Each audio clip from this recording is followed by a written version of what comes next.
il y a le prix de l'engagement paternel. Je vais vous présenter maintenant mon projet de recherche doctorale qui porte sur l'engagement paternel et le développement socio-affectif de l'enfant en contexte migratoire. Dirigé par ce genre de Simon Larousse. Aussi, c'est un projet qui est soutenu. Qui est soutenu par le CRIGEF parce qu'en décembre dernier, il y a eu un appui du CRIGEF pour développer ce projet-là. Donc, ça va aller selon le plan. La problématique qui va s'inscrire un peu dans ce que M. Berger nous a développé tout à l'heure, le cas théorique, la méthodologie de la recherche, les considérations éthiques et puis où on en est actuellement dans l'organisation des activités et puis conclure.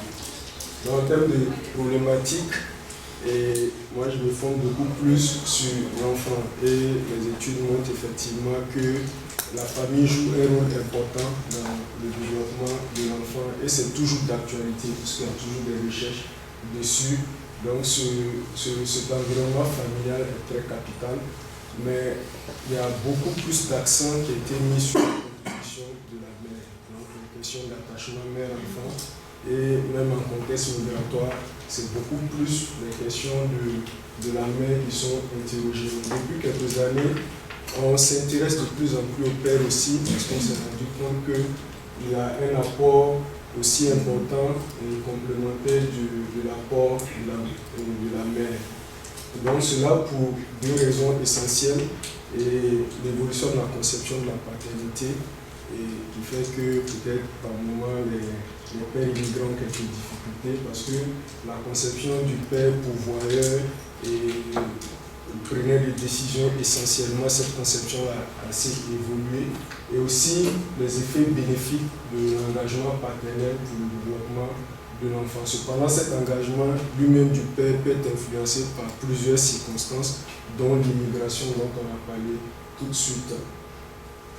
Et cette question d'immigration, ce colloque porte justement sur cette immigration et on en parle depuis, c'est un phénomène actuel et qui prend des proportions. Et comme j'aime à le dire, c'est vrai que les migrations à l'intérieur des pays ou à l'intérieur des régions sont les plus importantes, elles sont beaucoup plus importantes que les migrations internationales, mais on parle beaucoup plus des migrations internationales et des pays du Sud vers les pays du Nord. Et pour plusieurs raisons, les familles sont amenées à quitter leur zone d'origine, donc pour des raisons économiques, sociales, on en a parlé. Et dans ce contexte-là, le rôle des parents est encore plus exigeant, parce que être parent, c'est déjà pas assez aisé. Dans le contexte migratoire, ce rôle-là est encore plus exigeant. Mais on s'est rendu compte qu'il y a peu de travaux qui sont penchés sur cette actualité-là, de façon générale, mais de façon plus particulière au Québec. Dans ma recension des écrits, je me suis rendu compte que les travaux étaient essentiellement déroulés aux États-Unis. La plupart des travaux ont été déroulés aux États-Unis. Il y a vraiment très très peu d'études au Canada et au Québec en particulier. Les études sont encore plus rares. Et les études que j'ai trouvées portent essentiellement sur les interactions mère-enfant. Quand on s'intéresse au père, c'est l'importance du père. On s'est intéressé un peu aux conditions favorables et aux obstacles à l'engagement paternel, comme le projet qui a été expliqué tout à l'heure. Et les différentes dimensions de l'engagement paternel ont souvent été évoquées, mais très peu les relations, les minorités ethniques, les enfants des minorités ethniques ont été questionnés. Alors que Touré Niri estime qu'en situation d'immigration, l'acculturation des parents et des enfants a des effets sur le comportement des enfants à long terme. Donc la façon dont les parents vont s'adapter, ça aura une influence sur la façon dont les enfants vont se comporter à long terme. Donc, ce qui souligne pour nous la nécessité de se pencher sur cette question-là. Donc, nous appuyons sur un cadre beaucoup plus conceptuel que théorique, parce que l'engagement paternel, c'est beaucoup plus des concepts. Donc, on aura essentiellement trois concepts, dont l'engagement paternel, le développement socio-affectif de l'enfant Et puis, dans ce projet, je m'intéresse essentiellement au processus post-migratoire, donc en prenant un élément de ce processus-là, notamment les profils d'acculturation. Qu'est-ce qu'on peut dire de l'engagement paternel? Il y a une étude qui a été réalisée par Diane Dubo et ses collaborateurs, et ils ont défini les dimensions de l'engagement paternel, essentiellement 6. Ce sont ces 6 dimensions-là que nous utilisons dans ce projet pour évaluer l'engagement paternel, dont l'interaction, la disponibilité, la responsabilité, l'évocation, l'affection et puis les sentiments de compétence, comment les parents, les pères se sentent compétents ou pas. Et le développement de l'enfant, on va s'intéresser essentiellement aux enfants âgés entre 18 mois et 6 ans. Le développement socio-affectif se définit essentiellement comme le développement de l'enfant en relation avec les autres et avec lui-même. Et nous considérons 3 dimensions essentiellement dans ce développement, sont les compétences sociales, les sentiments éprouvés, donc intériorisés, et puis les sentiments exprimés, les sentiments extériorisés. Donc pour mettre en lien l'engagement paternel du développement de l'enfant, on a allé, comme au début de l'engagement paternel, du principe d'attachement, parce que c'est à partir, les premiers modèles sur l'engagement paternel se sont fondés sur l'attachement mère-enfant et développé par Bowlby et Enslow plus tard, pour aussi évaluer l'attachement père-enfant. Et cet attachement, c'est un élément essentiel à la survie de l'être humain. Et cette qualité, de la qualité de l'attachement-là, va dépendre essentiellement du développement socio-affectif de l'enfant. On s'est rendu compte aussi que s'il y a des problèmes de façon précoce dans cet attachement-là, ça aura des conséquences plus tard dans le développement de l'enfant. Ces conséquences-là peuvent être parfois irréversibles. Et pour ce qui concerne l'engagement paternel, on a pu montrer qu'il y a un lien étroit entre l'attachement père-enfant et l'engagement paternel. Donc c'est ces 2 notions distinctes, l'attachement père-enfant et l'engagement paternel. Et on a pu montrer justement que lorsque les enfants avaient un attachement sécurisé par rapport à leur père en utilisant la situation étrange, et ça leur permettait, et ça permettait à ces pères-là d'avoir un plus grand engagement. Donc quand il y avait un bon attachement père-enfant, ça influençait l'engagement des pères. Les pères étaient plus engagés.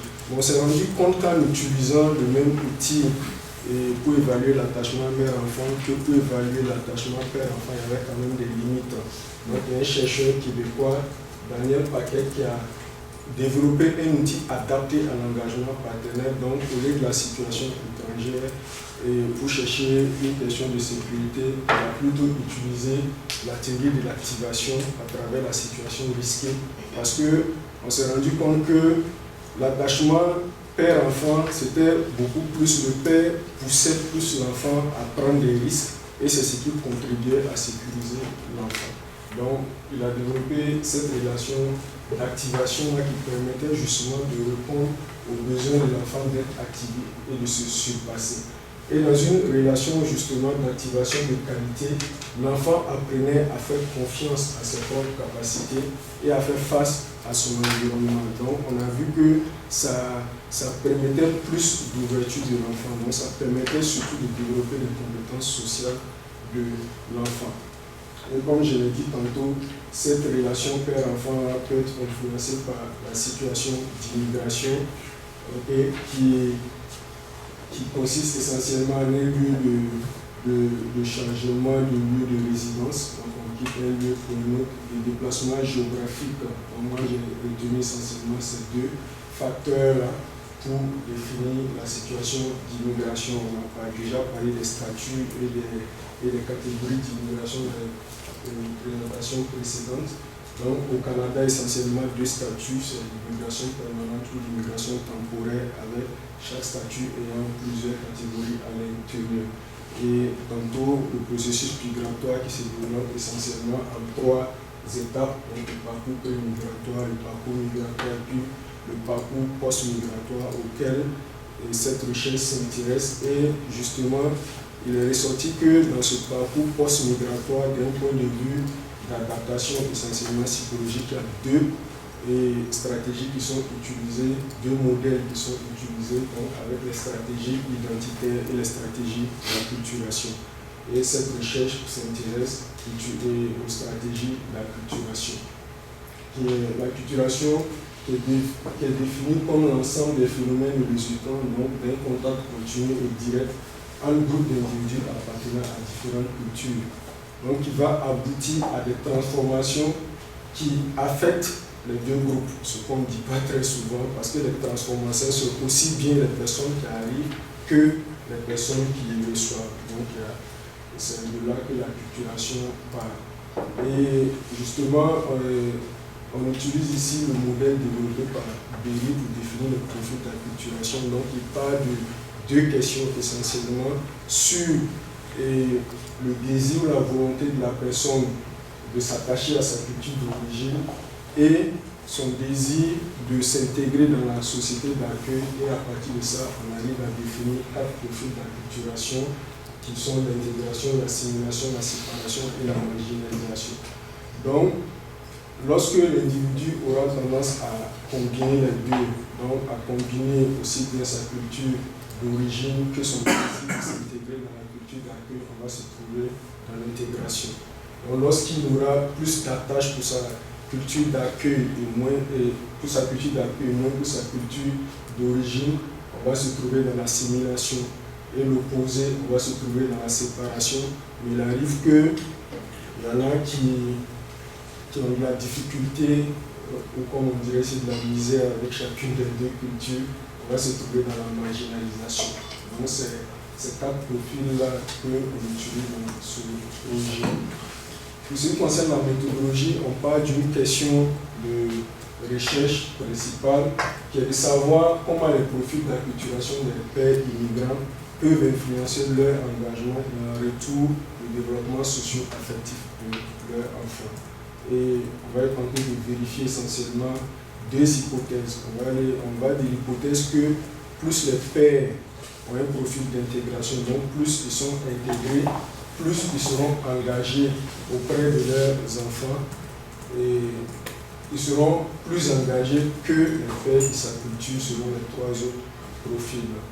Et la deuxième hypothèse, c'est que lorsque le père est bien intégré, donc ça va favoriser son engagement qui va à son tour favoriser le développement de l'enfant. On va chercher un effet de médiation d'engagement partenaire. On va vous expliquer ça plus tard. Et bon, pour la collecte des données, par un devis essentiellement quantitatif, donc, et comme M. Berger l'a dit, il n'y a pas beaucoup d'études, donc cette étude est à la fois exploratoire, mais elle aussi corrélationnelle parce qu'on va mettre en lien des variables. Et ça va concerner essentiellement les parents immigrants installés à Québec et à Montréal.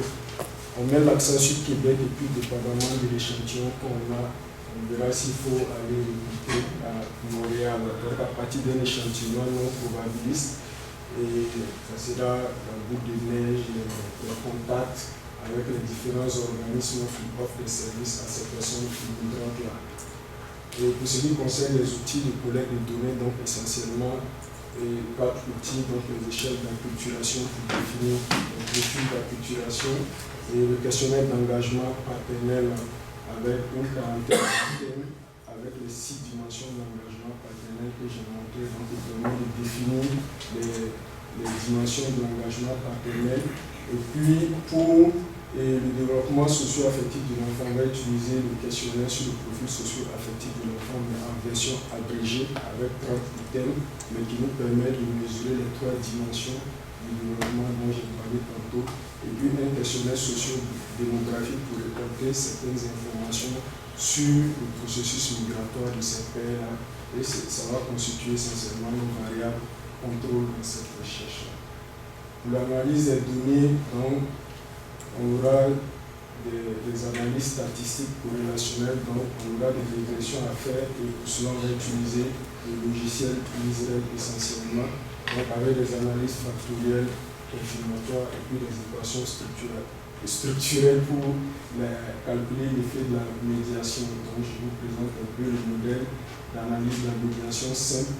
Donc on suppose que le profil d'acculturation va influencer l'engagement paternel et que cet engagement-là aura un effet sur le développement socio-affectif de l'enfant. Donc c'est un effet indirect du profil d'acculturation sur le développement de l'enfant médiatisé par l'engagement paternel.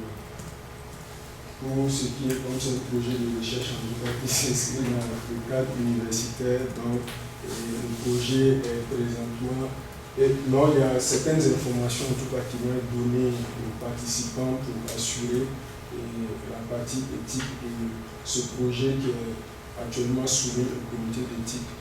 On attend l'approbation du comité éthique pour la collecte des données.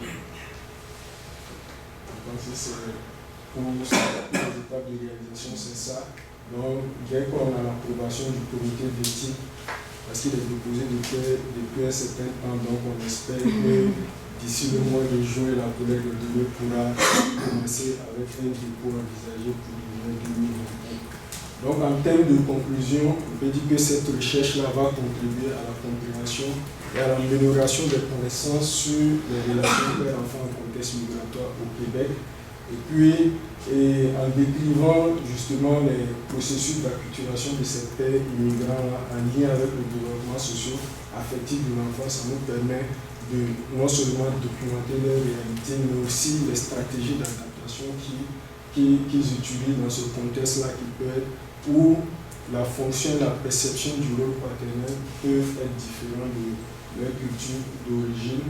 Au-delà de cette importance scientifique-là, il y a des enjeux sociaux importants, dont l'intégration.